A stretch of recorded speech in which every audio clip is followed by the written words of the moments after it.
Hello everyone, it's Shane Kanto, your Wasteland reviewer, and I'm here to review the new adaptation of The Count of Monte Cristo. And this is from directors Alexandre de la Peteliere and Mathieu Delaporte. And this film focuses on the story of Edmond Dantès, who winds up spending 14 years on an island prison for wrongfully being accused of state treason by people close to him. And he escapes, finds a wealth of treasures, and comes back as a rich count, the Count of Monte Cristo, seeking justice. Or is it vengeance? And that's a big question of this film. And this film, first off, is 2 hours and 58 minutes. It's a big boy. And it has a sense of scale and epic feel to this. This feels like an epic historical drama.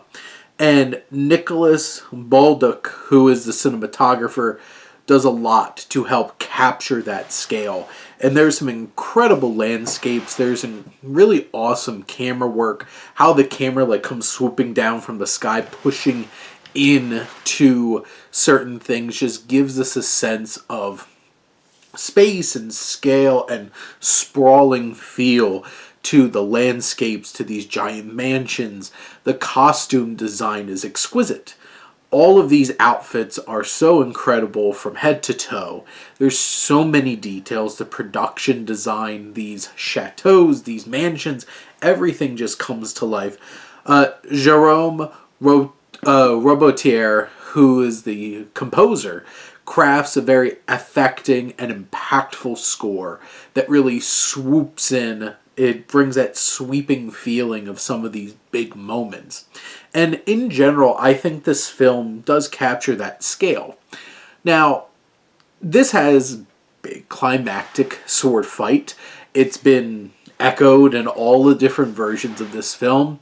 This was not the strongest one. I think some of the action in this is not shot in the most engaging and impactful way. Those scenes still have a lot of emotion. And I think what De La Pelletier and Delaporte are able to do is bring a lot of emotion and tension into sequences. There's some scenes in this, including this strange dinner party story that has this heightening tension and building. You have those elements that really make this engaging, because this is a 3-hour film. This is sprawling. It takes its time and really pulls you in. It is a towering experience, and it's stuffed because it has the story of Dantès, played by Pierre Niney, and he has his focus on these men, but he winds up building these connections with two younger folk.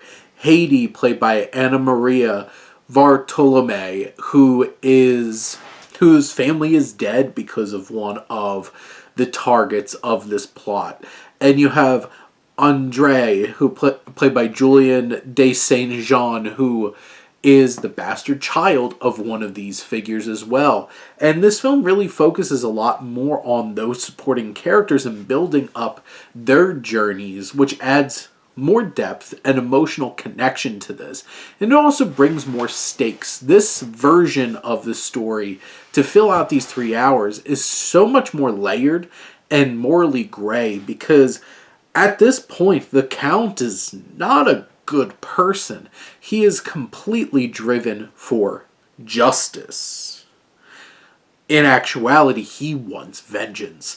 And he is kind of blinded to what it's going to do to these two young people along the way. And there's some real emotional weight to how their storylines play out in this film. It is a little unfocused and trying to balance a lot of things, even for this 3-hour runtime. But in general, they're able to get to the point where they need to emotionally and narratively to bring the impact of their inclusion. And you go through all of this. It is powerful. It is impactful.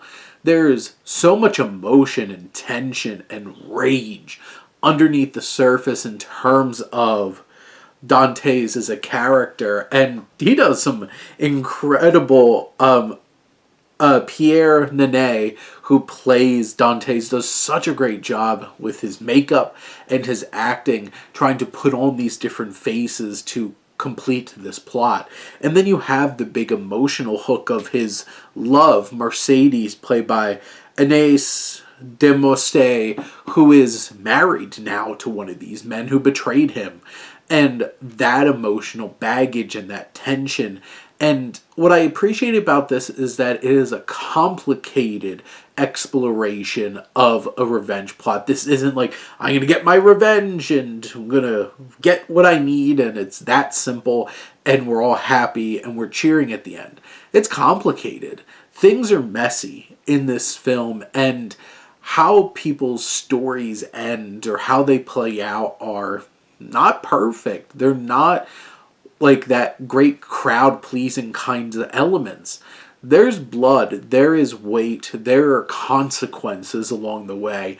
And this is a big, sprawling, exciting journey from start to finish that, I think it loses a little bit a lack of that swashbuckling adventure that some of the earlier adaptations of this have, but it makes up for it in richness and texture of themes and thriller elements and mystery and twists and turns.